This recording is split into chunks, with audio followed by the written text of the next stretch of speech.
Welcome to Daily Wisdom, Walking the Path with the Buddha, a podcast shared by David Roylance. This podcast is dedicated to guiding you to completely eliminate the discontent mind and the suffering it causes by attaining enlightenment. Learn and practice the teachings of Gotama Buddha that will guide you to fully attain a peaceful, calm, serene, and content mind with joy.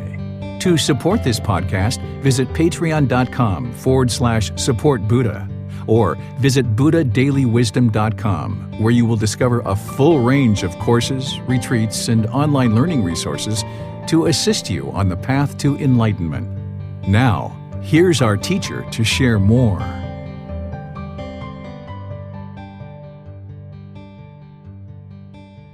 Okay, I will officially go ahead and get started this morning by just welcoming all of you guys. Sawadee Kap, Sawadee Kap. Welcome to Wateng Yu.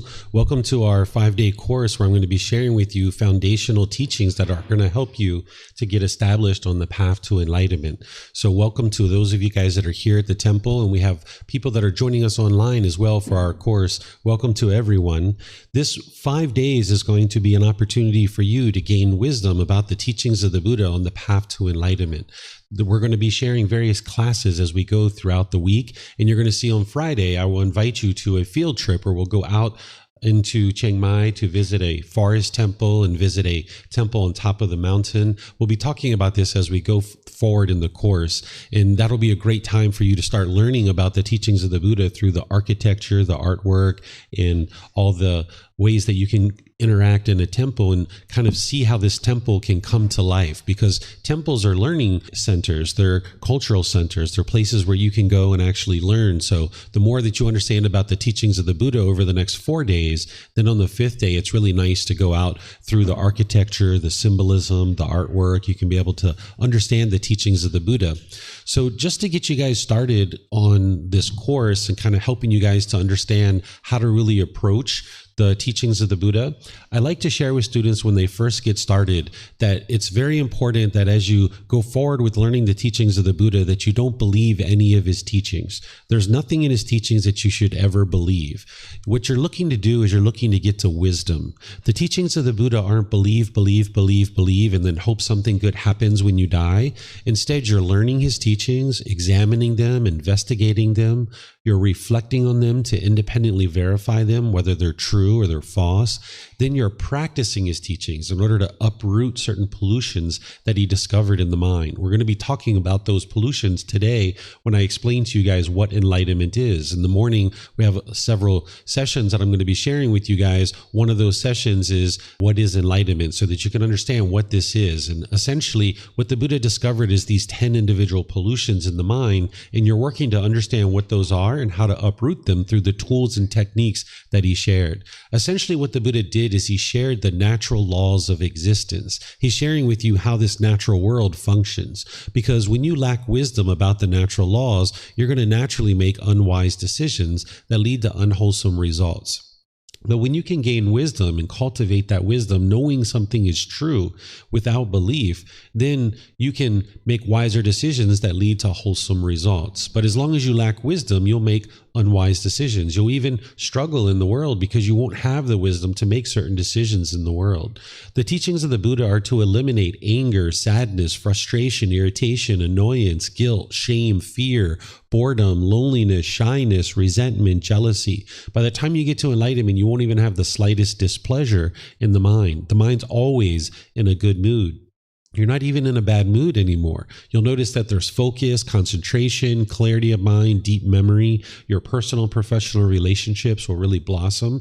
And this doesn't come from belief, because with belief, you don't know what's true or false. You're just believing something because somebody told you to perhaps believe it. But with the teachings of the Buddha, you're learning teachings, you're reflecting on them to independently verify them, and you're practicing them. I'm going to show you how to do that as we go forward in our class, particularly tomorrow as we get started started with the Four Noble Truths and the Eightfold Path. I'm going to help you to learn teachings. I'm going to show you how to reflect on it, to independently verify it. And then I'll explain to you how to practice it so you can experience the results in your day-to-day life. Because as you're starting to experience more peace and joy in your mind, you'll know that these teachings are leading to an improved condition of mind, an improved condition of your life. So you're on this journey, or you're probably potentially considering embarking on this journey towards this enlightened mental state. And as you do, it's important that you always maintain this independent practice, that it's your practice to enlightenment.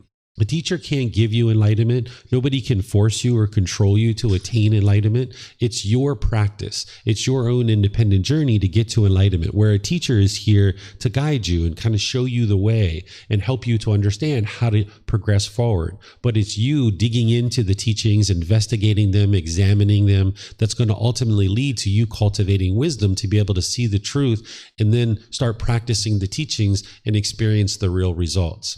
This learning, reflecting, and practicing in order to discover wisdom about natural laws is something that you've already been doing in your life, but you just may not realize that you've actually been doing it. There's other natural laws that your mind was unawakened to, that you didn't have the wisdom of, and that over time, you've learned that natural law, you reflected on it, and you've practiced, where when you lacked wisdom of this natural law, you made unwise decisions that led to unwholesome results. And this is the natural law of gravity. If you remember back to when you were a child, you didn't understand the natural law of gravity. You had a lot of difficulties and struggles. We all did. We fell down, we hit our head, we hit our elbow, we broke our elbow open, or we broke our toys, or we broke other people's belongings because we lacked wisdom of the natural law of gravity. We struggled in the world, and we cried maybe, and we got really upset when we fell down and had all kinds of complications with this natural law of gravity. But slowly but surely, we awoke to the wisdom of this natural law. We saw the truth for ourselves. We learned, we reflected on that natural law, and then we practiced, and we got better and better at it. And we started making better decisions to the point where now we can ride a bicycle, perhaps. We can get on a motorbike and ride a motorbike. We can climb ladders, get on airplanes, because we understand this natural law of gravity now. So we're making wiser decisions that lead to wholesome results. We might tie our shoes a bit tighter. We might look at the surface of the sidewalk where we're walking to ensure that we're not tripping and falling down. We maybe aren't as giddy as we used to be, bouncing around like a little kid, getting so excited and falling down. Even things like this glass of water that I have here. I understand not to put it here in front of me, because if I do, it's easy to be able to tip over. But if I put it behind me, that's a better location. That's a wiser decision. But if you lack wisdom of the natural law of gravity, you might put it right in front of you. And there you might have a difficulty where you make an unwise decision to put it in front of you, and now there's some unwholesome result where the water gets spilled. So this natural law of gravity, as you fully awoke to it, you started making wiser decisions. You no longer struggle in the world. By the time of 10 or 12, you no longer struggled with this natural law of gravity. So the natural laws of existence that the Buddha taught are the same exact way. There are certain natural laws that your mind is currently unawakened to. And as we go in our course, I'm going to be helping you guys to understand what those natural laws are so that you can gradually learn them, you can reflect on them to independently verify them, and you can practice them. One of the biggest myths about the life story of the Buddha is people think that he sat under a tree, he meditated, and he instantly got to enlightenment. And in these types of environments, you'll tend to see a lot of emphasis on meditation. You're going to need to learn meditation, and I'm going to teach you that, and we're going to be practicing it here in our course as we go forward. But you can't just meditate your way to enlightenment, but you also wouldn't be able to get to enlightenment without meditation either. It's a gradual training, gradual practice, and gradual progress that you make your way towards enlightenment. And you can independently verify this to be true, that anything you've ever done in life has been the same way. Whether it's learning English, whether it's some job or occupation or some skill that you had to gradually learn that. You needed to gradually practice, and then you experience gradual progress with your language skills, with your skills for work or occupation or whatever it is that you do.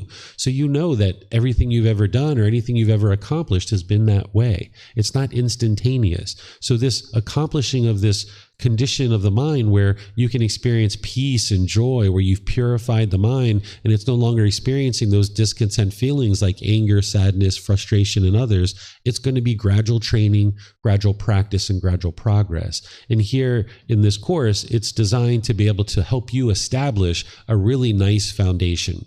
And then from here, there's all kinds of other opportunities for you to take other classes, courses, retreats, learning programs to be able to continue your learning so that you can gradually develop your practice and move the mind closer and closer to enlightenment. And you'll be able to see that this is occurring. If you practice the teachings, you're learning, you're reflecting and practicing, you'll see the condition of your mind improving, because you know in situations where you once got angry or sad or frustrated or annoyed or feeling guilt or shame or fear, you felt lonely or bored at different times, you know those situations where you felt that way. And as you're training your mind in these teachings and you no longer experience those feelings anymore in those same exact situations, you'll know that there's been an improvement to the condition of the mind. And it's these teachings that are going to help you to be able to accomplish that. So I'm going to introduce you guys to the course here and help you guys to understand what we're going to be studying over the next 5 days. But I like to just spend this little 5 or 10 minutes here to just share with you guys to be sure that you understand that it's your journey to enlightenment. It's your independent journey. A teacher is here to help you and guide you, but there's probably 1,000,001 decisions that you're going to need to make along the way in terms of waking up in the morning, taking a shower, coming to classes, consulting with a teacher, reading a book, choosing to meditate, all these different things that you choose to do. That's what's going to lead to your enlightenment. It's not about what other people do. You can get to the point where your mind's completely liberated from these discontent feelings and you're experiencing nothing but peace and joy for the rest of your life. So again, welcome to all of you guys that are here, including those of you guys that are online joining us.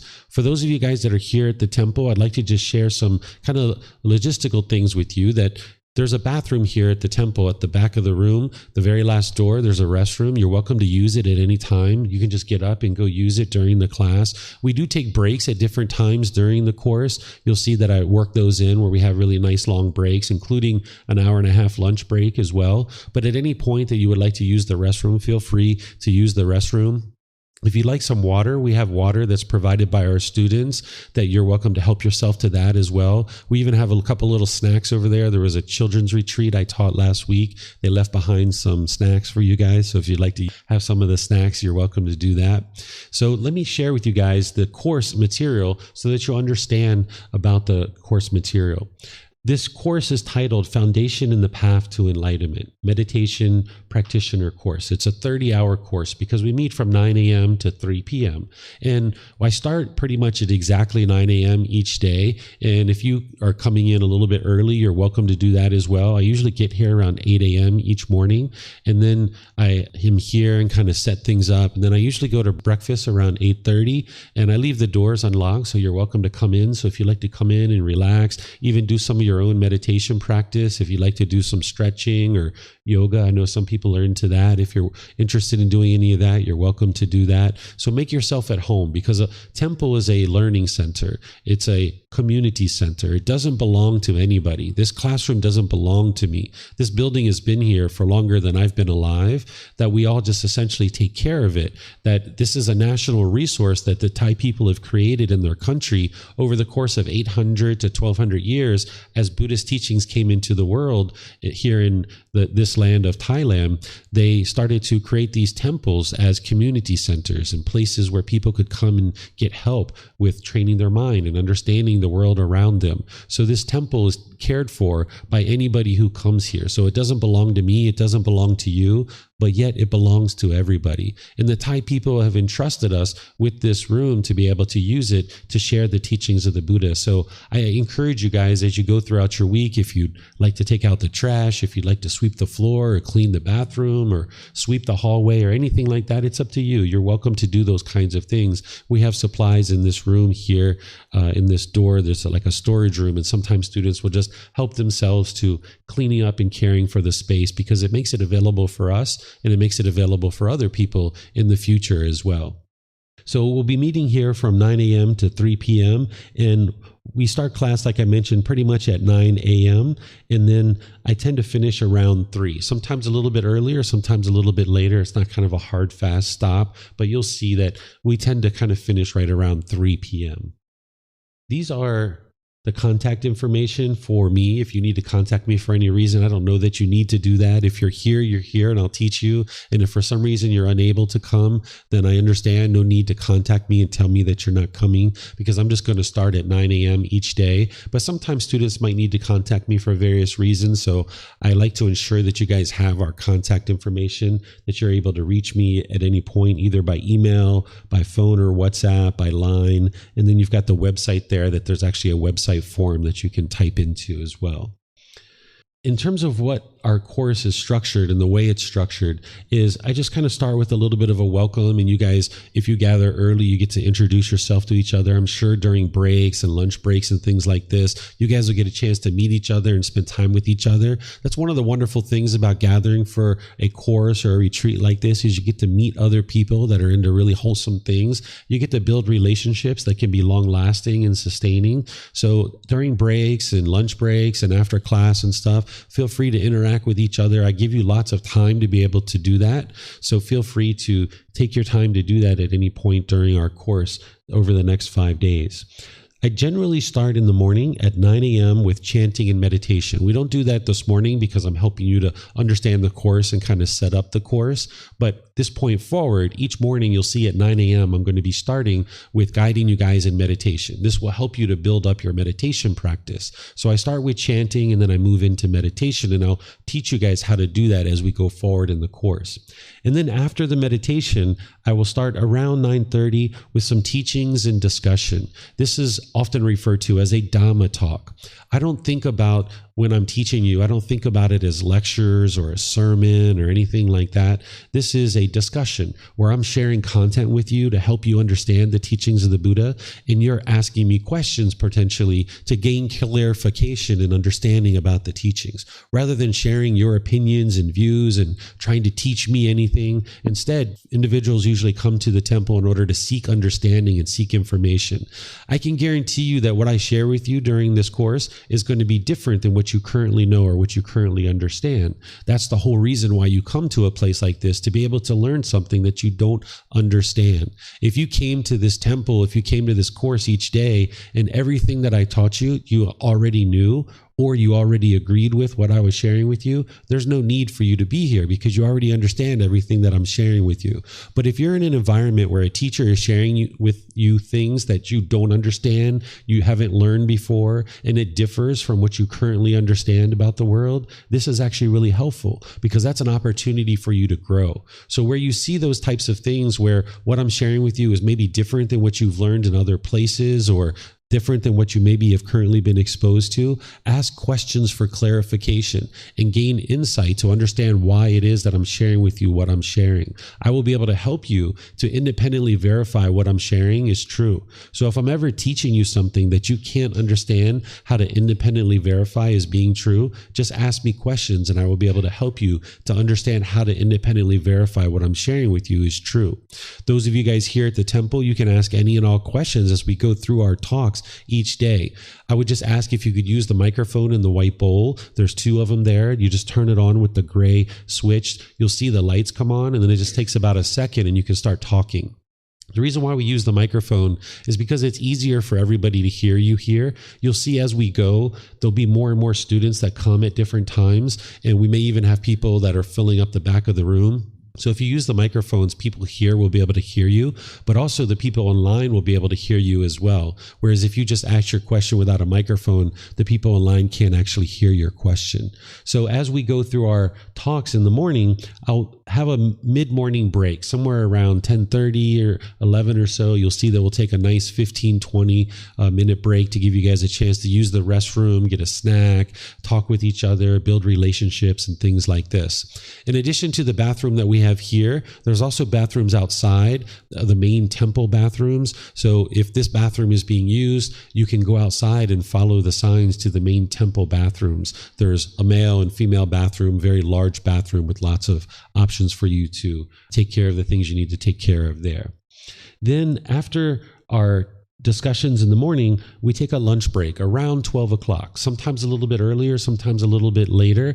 And we usually take a good hour and a half lunch break to give you guys a chance to take your time to refresh yourself with food, do whatever you need to do if you have things you need to do during the day. Some students, even after they eat, they choose to come back here and relax and talk, or some people even choose to take a nap. They lay out some mats and take a nap. So if you'd like to take a nap after lunch, you might even see me doing that from time to time. So feel free to have a little slumber here. We can have a nice little slumber as we all rest and relax after lunch. And then I'll generally start back up around 1:30. Before we go to lunch, I will tell you each day, okay, I'm going to be restarting at this time or that time. And then for those of you guys online, I will be giving you that same information in terms of like an hour, because I know you're on a different time zone perhaps. So if we're coming back at 1:30 and it's an hour and a half lunch break, I will just let you know it's an hour and a half lunch break, and then you can do the math with your time zone to know when we're going to restart again. Then after lunch, we'll start with some more teachings and discussion. And I usually use this time in the afternoon to be teaching you meditation. You're going to be learning breathing mindfulness meditation in the seated, lying, standing, and walking positions in this class. Even for those of you guys that are online, I've got it set up where I can use the camera to be able to teach you walking meditation. So you'll be able to learn that as part of our course this week. And then generally around 3 o'clock, we finish up. So sometimes a little bit earlier, sometimes a little bit later. It's very rare that class goes beyond 3:10 or 3:15 or something like this. But generally around 3 o'clock is when we usually finish up. And then, as I mentioned, on the 5th day, I will invite you guys to a field trip that we'll talk about probably as we get closer to Thursday. For those of you guys online, I apologize that you're not able to come to this field trip. But if you're ever in Chiang Mai and you would like to come to the field trip, you're more than welcome to. But I'll be sharing teachings with you from Monday through Thursday for 4 days. And then on the 5th day, those of you guys that are here local, you're welcome to come to the tour. And you'll also see that other people that aren't in the course will actually join us too. Some people come just for the tour as well. So if you have friends or family or people that you interact with this week, they can come and join the course at any point. Same with you. You guys can come and go as you please. But if you meet somebody today and they find out what you're doing and you're involved in a course and they would like to come tomorrow morning, sure, come on in. They are welcome to come. Or if they'd like to just come for the tour, they're welcome to do that as well. So this is kind of our general schedule and plan for the course.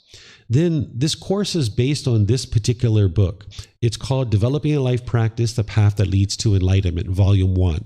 You can download this from our website for free. You can take the file and go print it because there's print shops around in Chiang Mai where you can actually print it. Or those of you guys, if you have print shops in your country, you can take it and go print it. You can also get printed versions here at the temple, or if you have access to Amazon, a lot of countries have access to Amazon, you can get the same book there. I'm going to be teaching you guys chapters 3, 4, 5, 7, 8, 9, 10, 11, and 19. And before I share each discussion, you're going to see which chapter I'm teaching you. The book goes into certain details that I don't have the ability to necessarily teach in a class, but there are certain things in the class that I can teach that aren't necessarily easy to write about. So the combination between the book and the class will help you to become fully informed about any particular topic that I'm teaching about. So if you would like to access this book, you can get it for free. The printed versions that we have here, we just ask that you reimburse us for the printing cost, and you'll see a list over there of what it costs for us to print the books, and then you can just provide that to us so that we can then buy some more for other people who are going to come after you. So there's a PDF version, there's a Kindle version, and there's a printed version. It's part of this book series that is titled The Words of the Buddha, The Path to Enlightenment, Revealing the Hidden. It's volume 1, and it has a lot more content than what we're going to be discussing in this course. So it'll really help you lay a really nice foundation. And there's other programs that I teach where I go chapter by chapter. It's a 7-month program that we meet each Sunday and each Wednesday, either here at the temple or online. And we go chapter by chapter through this entire book. So it'd be helpful to acquire one of those.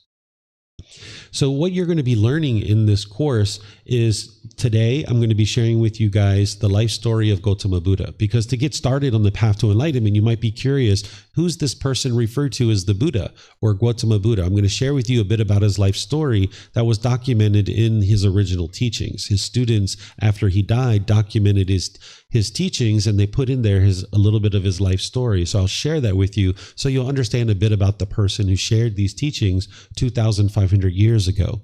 Then after we come back from our break, I'm going to be sharing with you what is enlightenment, so you understand what enlightenment is. Because if you're going to make your way to enlightenment, you would like to know what that is. Because if you were going to say, go to a new city, like here in Chiang Mai, just to the north, 3 hours, we have a city called Chiang Rai. If somebody was potentially talking to you about Chiang Rai and you were kind of interested to potentially travel to Chiang Rai, you'd probably have questions like, what is Chiang Rai? What is there? How do I get there? What's the way? How do I know once I've arrived at Chiang Rai? So enlightenment is the same way. If you're going to go on this journey to attaining enlightenment, you would like to know a bit about enlightenment and what is it, so that then you can more easily navigate your way to it, and then you'll know when you've actually arrived at enlightenment as well. So by talking about it and discussing it with you to help you understand it, you'll be able to more readily navigate your way to it, and then you'll actually know once you've arrived. Then tomorrow, I'm going to be sharing with you the Four Noble Truths and the Eightfold Path. This is the real foundational teachings of the Buddha. This is like the real core central teaching of the Buddha, where everything else plugs into the Eightfold Path. And you're going to need to know this inside and out, backwards and forwards. I'm going to be using the original words of the Buddha to be able to help you understand these. So if you've been exposed to the Four Noble Truths or the Eightfold Path in other learning environments, but you haven't learned with the original words of the Buddha, this will be a great opportunity for you to see what he actually taught. Because oftentimes what you see being shared in the world, whether it's on the internet or whether it's in books or even at temples and things like this, it's not necessarily based on the original words of the Buddha. So I'm going to be displaying the original words of the Buddha for you from the Pali Canon, which is the original source collection of his teachings. It's the largest collection we have of his actual teachings. So I'm going to be using his words, helping you see what they are, and then I'm going to be sharing them with you to help you understand how to learn them, how to reflect on them, and then how to practice them so that you can start experiencing the results. Because when you get the true teachings that are the actual words of the Buddha, that's where you're going to see what actually truly leads to enlightenment. So if you've been on this path for a period of time and you haven't quite understood how to actually move from where you are now to enlightenment, this could just be because you haven't been studying with the original words of the Buddha. The closer you get to what the Buddha actually taught, the more informed you will be and the more improvements that you can make to the condition of the mind. So I'll be sharing that with you tomorrow. And then on Wednesday, I'll be teaching you transforming the three poisons: craving, anger, and ignorance. These are the three high-level pollutions that are in the mind. They're also referred to as the three unwholesome roots or the three fires. I'll be sharing that with you on Wednesday, where you'll understand more of the picture. Because in the Four Noble Truths, you understand the problem, you understand the cause of the problem, the elimination, and the path forward. This is where you can have a real breakthrough when you study the Four Noble Truths to finally understand what's causing your anger, sadness, frustration in others. It's not other people that are causing you to be angry. You'll actually see that it's your own mind that's causing that, and you'll be able to independently verify it. But then with the transforming of the three poisons, we're going to broaden and deepen our understanding of what's truly causing the mind to experience these discontent feelings, and then giving you the tools and the techniques of how to eliminate them from the mind. Then I'll be sharing with you the 5 precepts, a householder's guide to daily practice. If you've ever heard that the Buddha taught no killing, no stealing, no sexual misconduct, no lying, and no intoxicants, he actually didn't teach this. This isn't the way he taught. That sounds like a bunch of rules, a bunch of commandments. It sounds like it's black and white. The Buddha used much more illuminating language than no killing, no stealing, no sexual misconduct, no lying, and no intoxicants. And when you study this with the original words of the Buddha, which is what I'm going to do for you, is help you see the original words of the Buddha about the 5 precepts, you'll have this much more illuminating language to be able to fully understand what he's actually teaching you. He's not teaching you rules or commandments. He's not trying to force you or convince you to do anything. He's sharing with you the natural laws of existence, namely the natural law of karma, of cause and effect, or action and result, helping you to understand certain decisions that you make that lead to wholesome results and certain decisions that you make that lead to unwholesome results. So the 5 precepts are 5 impactful decisions that you can make that will either lead to wholesome results or unwholesome results based on the wisdom that you have. So by using the original words of the Buddha with the 5 precepts, you'll be able to see what he actually taught. And you'll see that it's not necessarily black and white. And this is where you need to learn how to navigate these natural laws more directly. So I'm going to be helping you guys to understand that on Wednesday. Then on Thursday, we're going to be learning about this natural law of karma and how does it affect me. Everything and anything that the Buddha taught pretty much comes back to this natural law of karma in one way or another. So even when I'm teaching you the Eightfold Path and the 5 precepts, you're learning about the natural law of karma. But on Thursday morning, we're going to go in and we're going to be talking about the natural law of karma directly and specifically so that you'll be able to understand more about this natural law and how to extinguish any unwholesome results.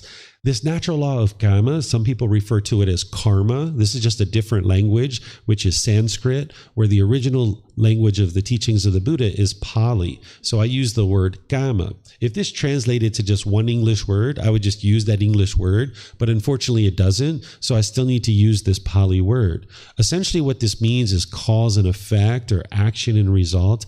It's the results of your decisions. It's not mystical or magical. It's not punishments and rewards. It's not a black cloud that's following you around. It's none of that stuff. There's no being or entity that's watching over what you're doing and ensuring that you get punishments and rewards. That's not what the natural law of karma is. It's literally cause and effect or action and result. It's the results of your decisions. If you make wise decisions, it will produce wholesome results. If you make unwise decisions, it will produce unwholesome results. And with that lack of wisdom, you'll tend to make unwise decisions that leads to unwholesome results. So you can awaken to this natural law of karma to be able to then make wise decisions that's going to produce wholesome results for you. So we're going to go in and talk about this natural law so you can understand it, because there's certain unwise decisions that you've already made in this life that are now going to be coming back to you.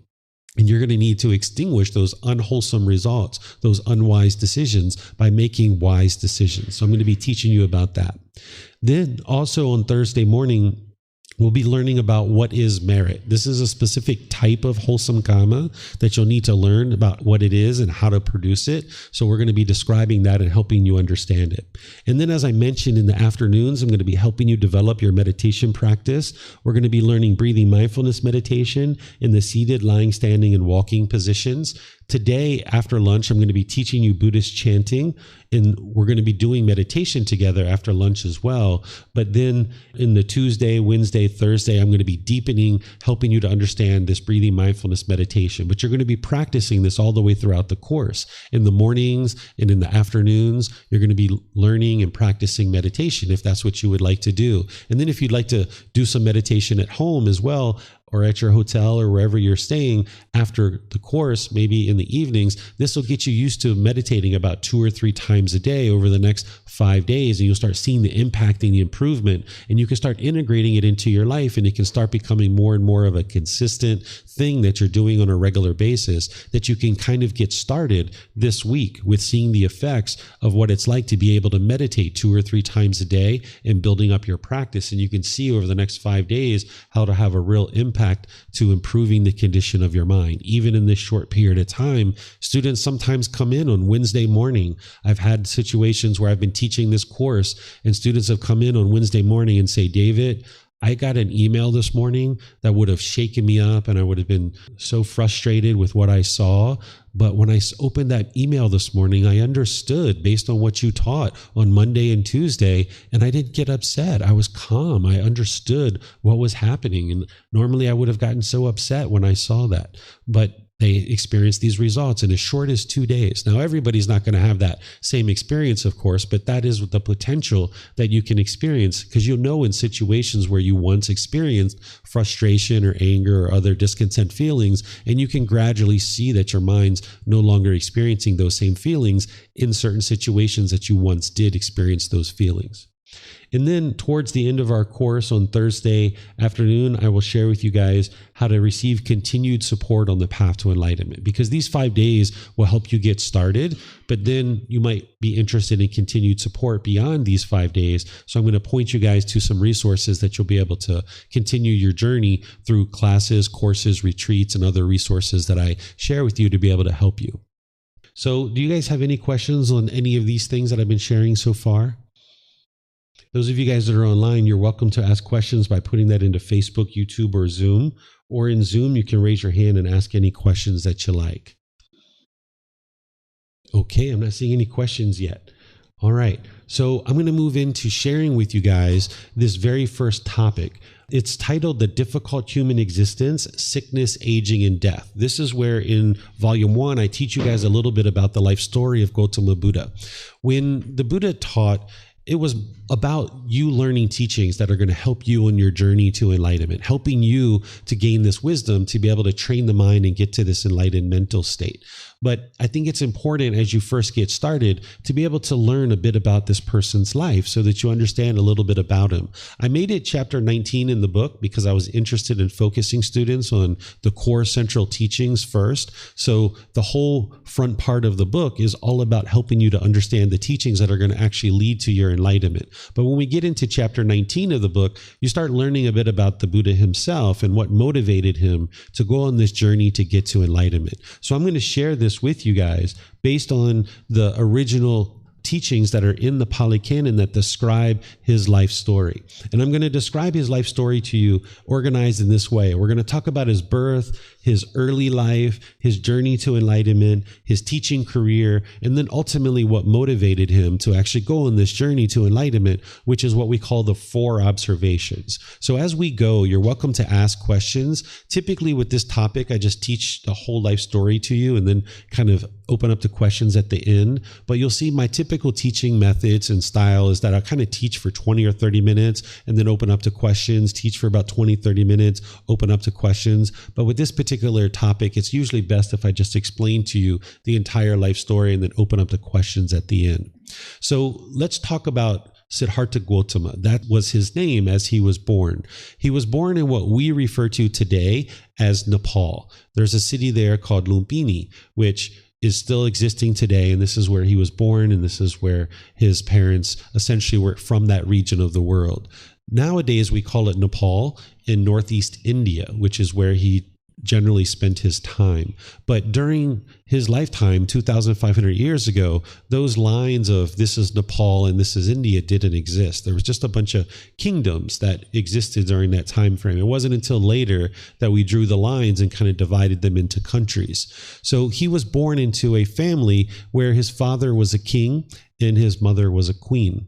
And his mother and father being married when his mother was pregnant, the customs during this time was that when the mother was about to deliver the baby, they would travel back to their homeland in order to give birth.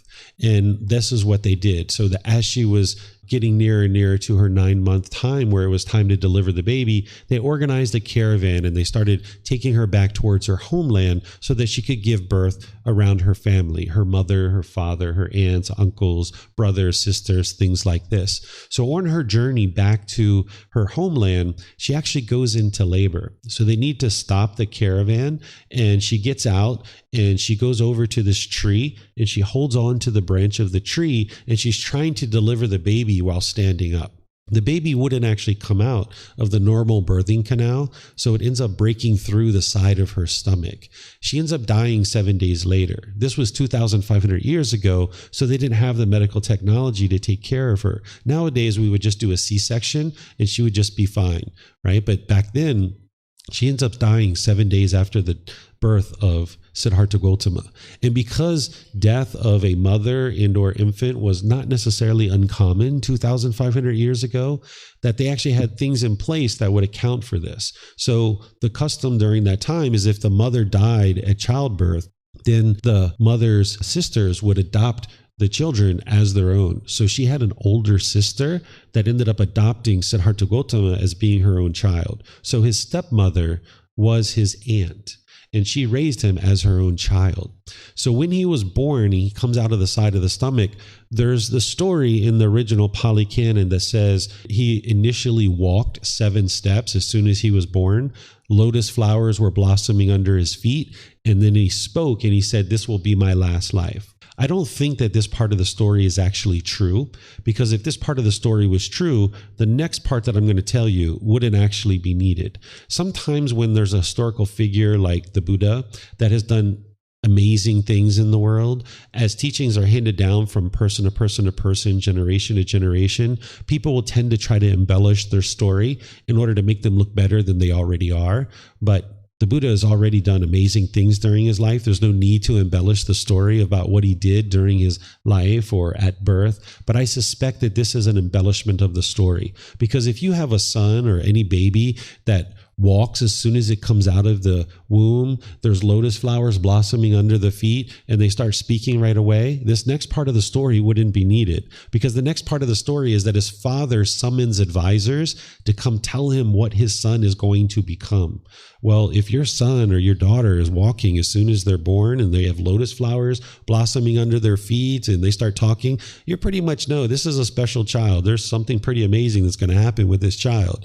But his father needed these advisors to come talk to him and tell him what his son was going to become. This was a common practice, kind of asking fortune tellers to come and help you understand what's going to happen with your son. So he summons 108 advisors to come talk to him about what's going to transpire with his son over the course of his life. And 107 of those advisors tell the father, the king, that your son is going to be a great ruler, a great monarch, a great leader. He's going to rule over your kingdom. He's going to expand your territory, and he's going to be this great ruler, this great king. And of course, his father, that's my boy. Yeah, all right. Yeah, that's what I want, right? Well, there's this one advisor who comes in at the very end, and he apologizes to the king. And he says, "Sir, I'm so sorry to deliver this news to you. Those other advisors were 100% correct. Your son is indeed going to be a great leader, but not in the way that you think. He's not going to be a monarch or a king. He's going to be a spiritual leader." His father didn't like this. He decides that just in case that this advisor is true and he's knowing what is actually truly going to happen with his son, he decides to sequester his son into the palace and never let him go outside and get involved in worldly affairs, because he felt like if he started to go out of the palace into the kingdom, that he would start becoming involved in worldly affairs, and that he would maybe have sympathy for the people in the kingdom, and then he would be interested in being a spiritual leader. So instead, he decides to sequester him or keep him into the palace and try to woo him into the ways of being a monarch. He gives him wonderful food, great fabrics for his clothing. He gives him entertainment, beautiful women bathing him and taking care of him, royal riches, everything that you can imagine that a royal family would be able to have access to. He tries to kind of woo him into the way of being a monarch, because he felt like if he could get his mind fixated on this lifestyle of being a monarch, he would never be able to experience that lifestyle any other way. So if he could get him kind of attached to all this great food and entertainment and great fabrics, that he would never be interested in leaving that, because he'd only be able to acquire this lifestyle through being a monarch and being a ruler and being real rich. Well, when he got to the age of 29, Siddhartha Gotama realizes that he's about to become the king, because during this period of time, you would become the king when you got to the age of 30, and your father would retire, and then they would live kind of side by side, and your father would help you to be a better and better king. So at the age of 29, Siddhartha Gotama realizes that he's soon to be the king, and he's never even been outside the palace. How could he rule over these people and help this population of people if he's never even been outside the palace? So without his father knowing and against his wishes, he kind of sneaks outside the palace, and he takes with him his royal attendant. His royal attendant is kind of like his chief of staff, and he goes out into the kingdom with him. And Siddhartha Gotama has what's called the 4 observations.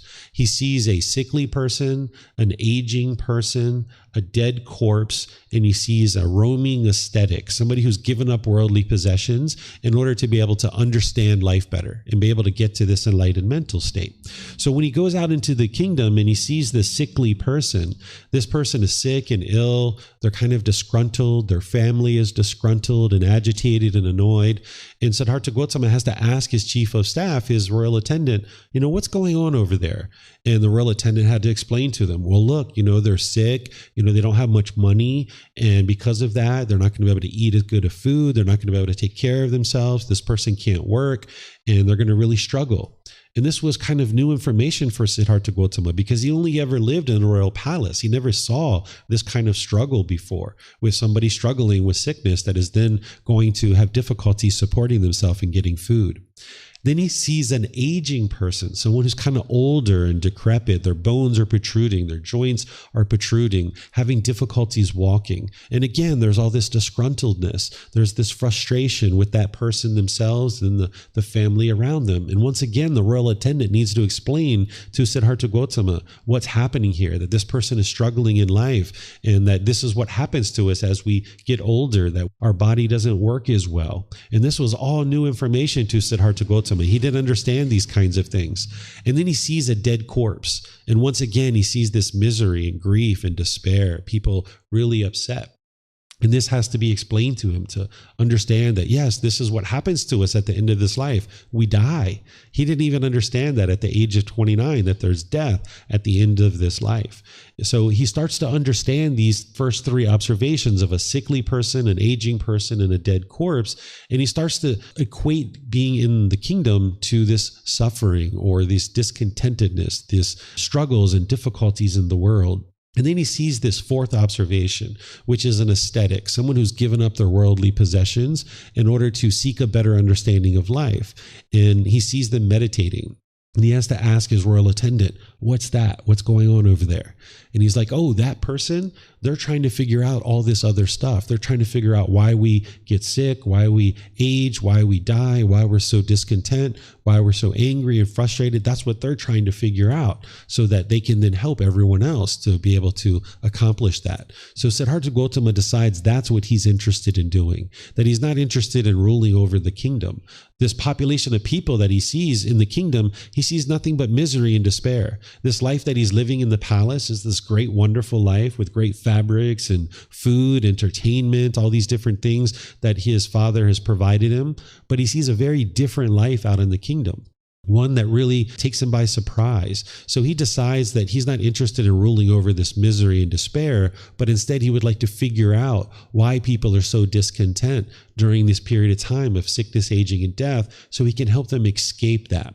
So he decides he's going to leave the royal palace. At this time, he has a wife and he has a young baby, an infant, and they're actually at the palace and they're sleeping because it's almost nighttime and they're sleeping. And he kind of goes back to the royal palace with his royal attendant.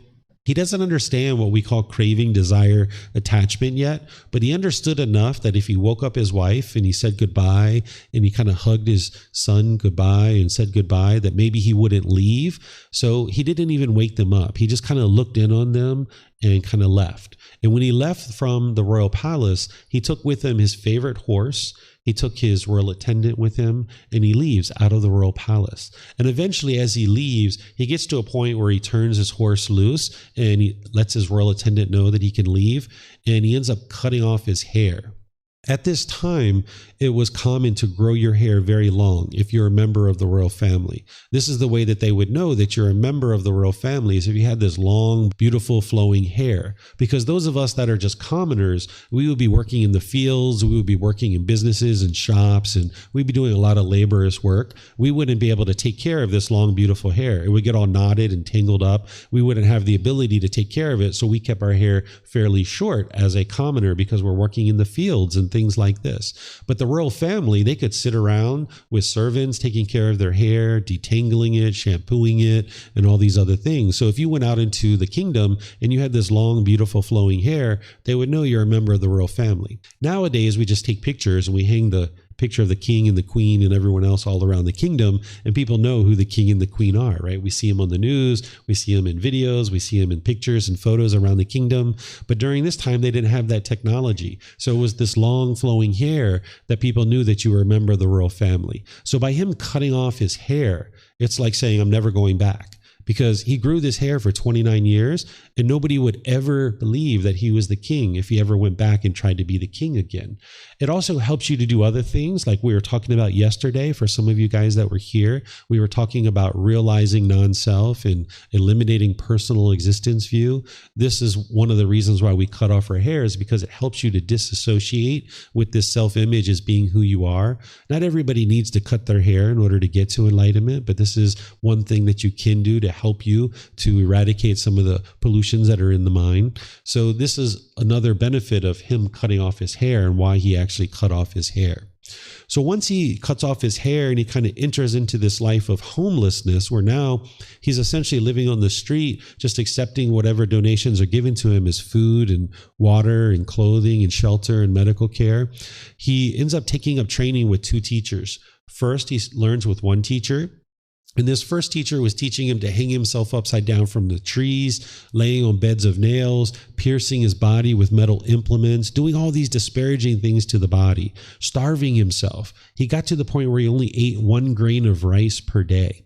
And as he was doing these disparaging things to the body, the thought at that time was that if you could cause this harm to the body, this physical pain, and you could overcome that with your mind, that you would get to enlightenment. Because there was many different people that were teaching during this time frame that were claiming that they had discovered what it took to get to enlightenment. So Siddhartha Gotama, with a discontent mind, was just trying to figure out how to solve that. So he went and studied with this one particular teacher. And after about 12 months or so, the teacher declared that he was a master of his teachings, that in 12 months, he had taught him everything that he could teach them, and Siddhartha Gotama had mastered those teachings. And he said, okay, you can go teach my teachings now. And Siddhartha Gotama realized that his mind wasn't any more peaceful at that time, having mastered those teachings, than it was when he was in the palace. So he knew that he hadn't gotten to enlightenment yet. So he ends up going and studying with a second teacher for now another 12 months. And this teacher was essentially teaching him the same types of things. And he got to the same point where he was declared a master of the teachings. And he realized that his mind wasn't any more peaceful than it was when he was in the palace. So he gets frustrated with all of this. After 2 years, he felt like he had wasted his time. So he goes out on his own. He goes into the forest and decides to start training for himself. But the only things that he knows how to do is what his teachers had been teaching him. So he continued to disparage the body. He continued to starve himself, eating 1 grain of rice per day, all the way to the point where he was like on the brink of death. And his ribs were sunken in, his facial bones were protruding, his joints and things like this were protruding, all the way to the point where he was just about ready to die. And there was this mother and this young daughter who comes by and sees him meditating in this condition where he's obviously has not eaten and he's got these ribs that are sunken in, and they have some rice and they plead with him to eat this rice, and they kind of beg him to eat this rice. And he reluctantly accepts this rice and he starts eating it. And he realizes in that moment that when he was in the palace and living in this way with all these sensual pleasures, that doesn't lead to enlightenment, that he had all the royal riches, all the wealth, all the wonderful food, and that didn't lead to enlightenment. And he realized when he left the palace, he started disparaging the body, and he was doing all these disparaging things by eating just 1 grain of rice per day. And he said that doesn't lead to enlightenment either. And he realized that he was on two opposite sides of the spectrum. So he starts coming to what's called the middle way. And this is where he starts having these realizations where he can practice this middle way. And he starts eating in moderation from that point forward. He starts eating 1 meal per day. You don't need to eat just 1 meal a day in order to get to enlightenment, but you'll need to learn how to eat in moderation where you're not burdening the body with an extensive amount of food. And you're also not eating out of emotion. So he starts learning this middle way. He starts discovering these teachings on his own about how to train the mind and bring it to the middle. And then over the next 4 years, he ultimately gets to enlightenment. And he knows that he's gotten to enlightenment because his mind is peaceful, calm, serene, and content with joy. He no longer experiences any discontent feelings. So he knows that he has discovered what it took to get to enlightenment. And he did it by himself, which means he's a Buddha or about to become a Buddha. Once a Buddha awakens to enlightenment, they've done that through their own independent journey. You can get to enlightenment, but you're going to need help. You're going to need guidance. You're going to need teachers to help you. One of the criteria that makes a Buddha is that they get to enlightenment by themselves without the help of any teachers or any guides. And that's what he ends up doing. He gets to enlightenment by himself. And there's other criteria too, which I'm going to share with you here in a moment. So he gets to enlightenment by himself after this 4-year period, which is really a 6-year period.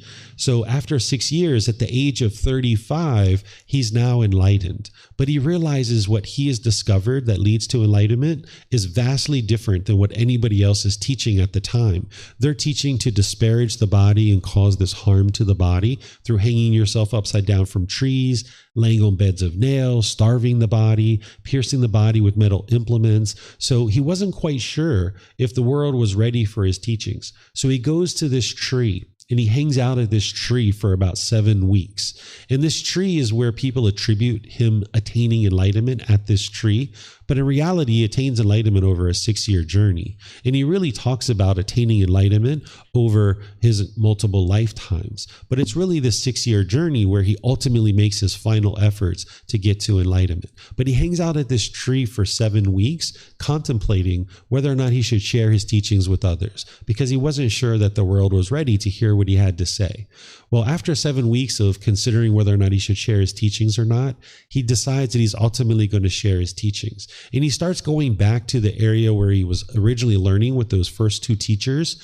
And he encounters 4 of his previous classmates and 1 of his previous teachers. These 5 individuals become his first 5 students. But when they first see him and they see him walking towards him, they don't think that he's actually enlightened. They don't realize that he's become a Buddha because they see him with meat on his bones. To them, in order to get to enlightenment, you need to be starving yourself. So they weren't eating. They had just bones and skin essentially. And they see him coming towards him with all this meat on his bones. And they thought he had given up on getting to enlightenment and gone back to the palace. So they start mocking him. They start joking him. They start talking bad about him. And by the time you get to enlightenment, if somebody's doing that, you're not going to be affected by it. Your mind's not going to be angry or frustrated because somebody's talking negatively about you. So the Buddha's mind wasn't shaken up by this mocking and this joking and what they were saying. So he just walks over towards them and he sits down, and then he takes his hand and he touches the earth. This is the one and only miracle that he performed during his life, where when he touches the earth, he caused animals to come to where he's at. So once he touches the earth, there's deer, birds, squirrels, rabbits, all these different animals that come to where he's at. And these 5 people see that he's just done that, and they sit down and they're like, okay, we're going to listen to this guy. It looks like something pretty significant just happened. Let's listen to him and see what he has to say. So then he delivers his very first discourse. This is called the 4 Noble Truths. In 4 simple statements, he explains the problem in the mind. He explains the cause of the problem, the elimination of that problem, and then the path forward of actually how to eliminate the problem 100%. And because of the nature of the teachings of a Buddha's teachings are independently verifiable. So when he taught them, they learned those teachings. Then they could reflect on them there as he was describing them. And then they could practice them and be able to see the truth for themselves. So they could see that he had discovered indeed what it took to get to enlightenment, because he could explain to them in 4 simple statements what the problem was in their mind, the cause of that problem, how to eliminate it, and then the entire path forward. So they could see from that moment that yes, he had attained enlightenment based on being able to independently verify his teachings. And then from that point forward, he continues to teach and teach and teach, and more people come to be around him. And countless people get to enlightenment during his lifetime. One of the ways that people would sometimes come in contact with him is that there would be various teachers that were claiming that it was their teachings that led to enlightenment, and they would have various students that were learning from them. And sometimes that teacher would come to the Buddha, and they would come and be interested to talk to the Buddha and try to understand his teachings, because a Buddha doesn't have any outward characteristics of them being a Buddha. Like, it's not like their ear is turned a certain way or their nose is turned a certain way and everybody knows that they're a Buddha. So there's not any kind of outward characteristic that would identify him as a Buddha. So not everybody knew that he was actually a Buddha during his lifetime. There were some people that didn't know he was a Buddha. A Buddha doesn't go around performing a bunch of miracles to try to convince people that they are a Buddha so that people would learn with them. Because their teachings are independently verifiable, they will just share their teachings into the world. And then whoever is interested in learning those and taking the effort to independently verify them, they will then be able to learn them. So these teachers would sometimes come around who we know was the Buddha, but they didn't necessarily know that he was a Buddha. And they would start talking about his teachings. And in some cases, this other teacher, with all the students around, the Buddhist students and their students, this teacher would get so angry and frustrated and agitated that they would get up and kind of storm out of the meeting, storm out of the conversation. And people knew, like, oh my goodness, they're not enlightened. Look how angry they are. Look how frustrated they are. And sometimes that person's students would then become students of the Buddha. And in other cases, this teacher with their students would be talking with the Buddha, and they would be understanding his teachings so well, and the Buddha would articulate these teachings to the point where this teacher could see clearly he's enlightened. And now that teacher would become a student of the Buddha and bring with them that person's students. So the Buddhist community of practitioners and students just grew and grew and grew to the point where he ultimately died at the age of 80, and countless people had gotten to enlightenment by the time of his death. And then shortly thereafter, his teachings were preserved in such a way that countless more people got to enlightenment after his death. These are the three criteria of what makes a Buddha a Buddha. They get to enlightenment by themselves without the help of any teachers or any guides. They then dedicate the rest of their life to sharing their independently discovered teachings with countless people, so that countless people during their lifetime will actually get to enlightenment. And they know they got to enlightenment because they could see the condition of their mind. It was peaceful and joyful for the rest of their life. Then they preserve their teachings in such a way that countless more people will get to enlightenment after their death. So those are the three main criteria of what make a Buddha a Buddha. We're going to talk about this a little bit more here as we get going this morning, so I can share with you more of what makes a Buddha a Buddha. So people during his lifetime, they would refer to him sometimes as the Buddha or Gotama Buddha or Master Teacher Gotama, or sometimes just Ascetic Gotama, which means monk Gotama, because not everybody understood what a Buddha was and that he was actually a Buddha. It's actually helpful for a Buddha to not let people know that they're a Buddha, because if everybody knew that he was a Buddha, people would be on their best behavior when they were around him, and he wouldn't be able to observe their mind and then help them with teachings that they needed. So if everybody was on their best behavior around the Buddha, he wouldn't be able to see them get angry and frustrated and agitated, and then be able to share teachings with them to help them. So here, I just shared with you the birth of the Buddha, the early life, the journey to enlightenment in his teaching career, that he dies at the age of 80. But it was that initial observations of sickness, aging, and death that ultimately motivated him. And then that fourth observation of the aesthetic. What he discovered is that the reason why people's minds are discontent when they're sick is because they're craving permanent health. They're wanting to be permanently healthy, not realizing that this body is impermanent. And as long as you're craving permanent health, thinking that this body is permanent, then when you're experiencing sickness, you'll be disgruntled and angry and irritated. And then the same thing with aging, that one might be craving or longing and yearning for permanent youthfulness. And now not realizing that this body is impermanent, when you're starting to age and you're feeling those aches and pains, you can experience the anger or the annoyment or the agitation. And then the same thing with death, that when either you're nearing death or people around you are dying, the mind is craving for this being to be permanent. You're wanting grandma or grandpa or mom or dad or brothers or sisters or your own life craving permanence. Even though you intellectually know that you're going to die at the end of this life, the mind is craving to exist in the world permanently, or craving for other people to exist in the world permanently, when all these things are impermanent. This is part of the 3 universal truths and the 4 noble truths, which I'm going to walk through with you tomorrow in order to help you understand. But this initial observations of sickness, aging, and death is what motivated him to go on this journey. And he discovers the reason why people's minds are discontent during this period. And he also discovers why we keep experiencing sickness, aging, and death over and over and over again. It's this cycle of rebirth, which is something that you can learn about as well as part of your journey to enlightenment. Even the cycle of rebirth, you don't believe it. You can actually independently verify it, that it's true. And as long as the mind is experiencing these discontent feelings, it's not yet enlightened. And by the time you get to enlightenment, not only have you eliminated the causes and conditions that lead to discontent feelings, you also eliminate the causes and conditions that lead to continuous rebirth.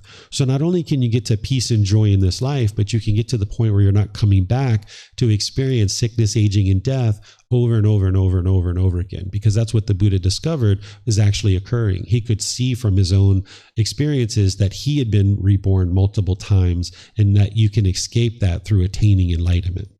So one of the things that I'll share, just to sum this up, and then I'll open up to any questions that you guys have, is that no one ever said that life would be easy, but it's also not supposed to be tough. Learning and practicing the teachings of the Buddha, it's not easy, but it's also will ensure that life is not tough. By learning and practicing to train your mind, you can overcome all those struggles that you experience. The Buddha is a human being, just like you and I.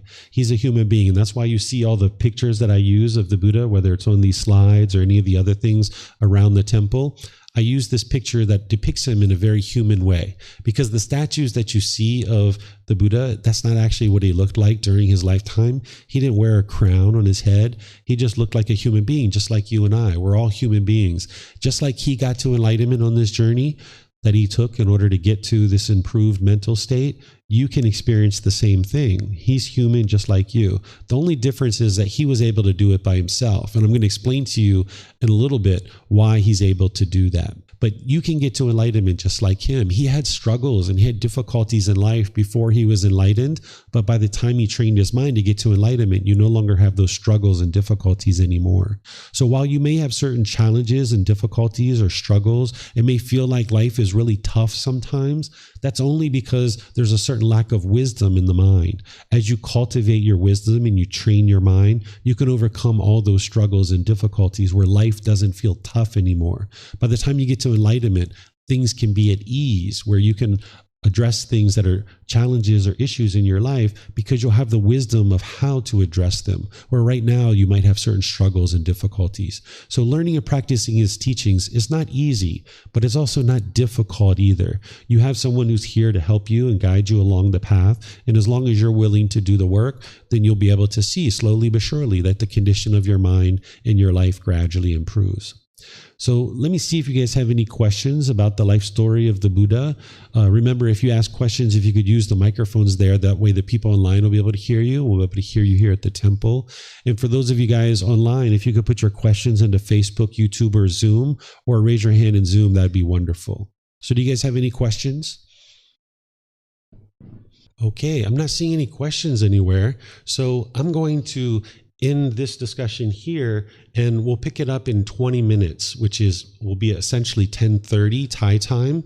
And I'm going to pick it up with sharing with you guys enlightenment. What is enlightenment? I'm going to be describing to you what this is so you can understand that this goal of working towards the enlightened mental state. So I'm going to go through that in a lot of detail and give you guys an opportunity to ask any and all questions that you like about this mental state of enlightenment. So if you'd like to take a break, get a snack, use a restroom, get to know each other, you're welcome to use this space and any area in the temple. So again, thank you guys for joining. It's nice to see all of you guys here. It's a great way to start a new year, learning the teachings of the Buddha and helping you guys to improve the condition of your mind through training the mind. So it's going to be a great week together. And as you guys have questions, feel free to come and let me know and ask them in classes as well. So we'll see you guys at break, which will be 10:30 is when I'll restart. So thank you all so much. We'll see you guys after the break. Sawadee Kap, Sawadee Kap. Thank you for listening to this podcast. To provide support for this podcast, visit patreon.com/support Buddha. To access more teachings, visit buddhadailywisdom.com. There, you will discover a full range of courses, retreats, and online resources to assist you on the path to enlightenment. Remember to establish a daily, consistent meditation practice, along with learning and practicing these teachings.